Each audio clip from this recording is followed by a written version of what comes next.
La veritat és que jo sempre he pensat que la meva història és cert que les vivències concretes em pertanyen a mi, però la tortura i la crueltat de tot el recorregut pertany a milers i milions d'altres persones que per desgràcia no han arribat en vida per poder explicar la seva història. Per tant, per mi, sabent que no vaig arribar per ser el més fort ni el més espavilat, ni molt menys, sinó vaig tenir la gran sort d'arribar viu per poder explicar o poder complir el meu propòsit de vida, vaig entendre que la millor fórmula era poder plasmar la història en un llibre perquè havia de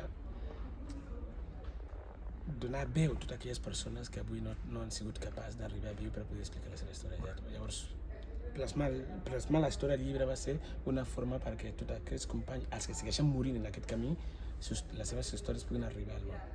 Què et va motivar a tu a sortir de Ghana? Sortir de Ghana realment diria que va ser la curiositat, que va ser el motor principal que em va portar a marxar del poble. Voler entendre, conèixer el món, entendre per què aquells ocells metàl·lics eren capaços de volar i qui eren aquests homes blancs que eren capaços de fabricar totes aquelles coses. La innocència d'un nen, de la curiositat de voler saber, és la que em va fer marxar.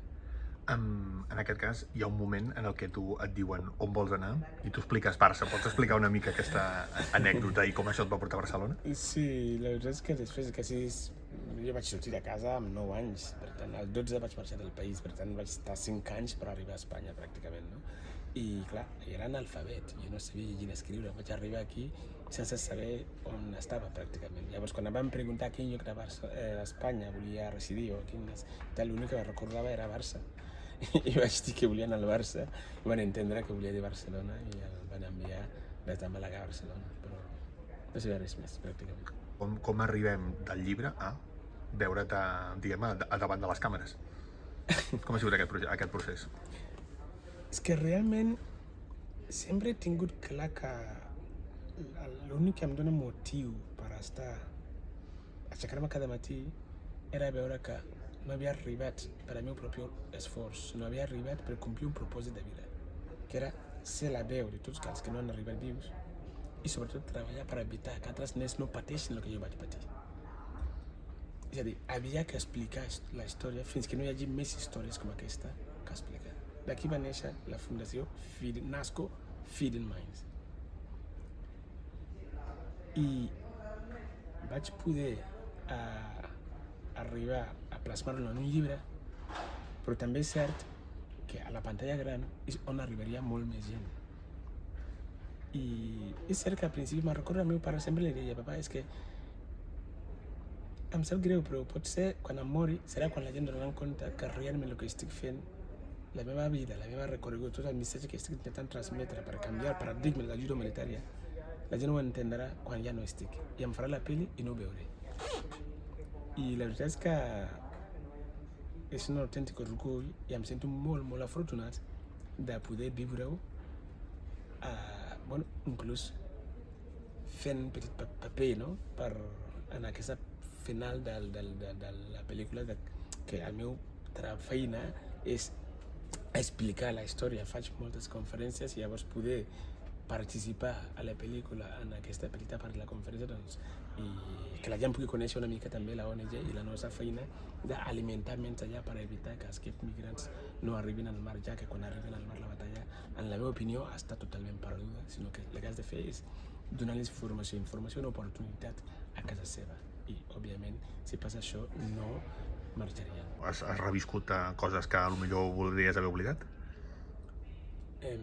Sí. No ha sigut gens fàcil de reviure segons quin tipus d'escenes. Ha sigut un dels pitjors moments. Jo mai havia sentit un agotament com el que he viscut alguns dies després dels rodatges. Aquest cansanci no és físic, és agotament. Arribar a casa no puc ni dir una paraula i la meva parella no pot entendre per què. Agotat, o sigui, sense bateria. Com t'has vist fent d'actor? És molt diferent a les conferències que feies? Aquí, com canvia fer una conferència per públic a fer una conferència per una pel·lícula? La veritat és que entre una cosa i l'altra he tingut la fortuna de de poder participar moltíssimes, unes quantes conferències, estar en diferents escenaris importants, xerrades amb grans empreses i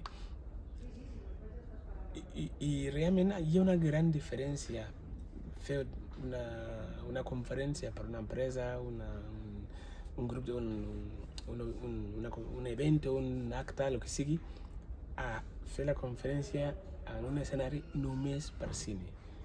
Canvia molt, perquè clar, jo quan faig les meves conferències no porto guió, perquè realment crec que no necessito un guió per transmetre el que vaig viure. Només sent jo mateix.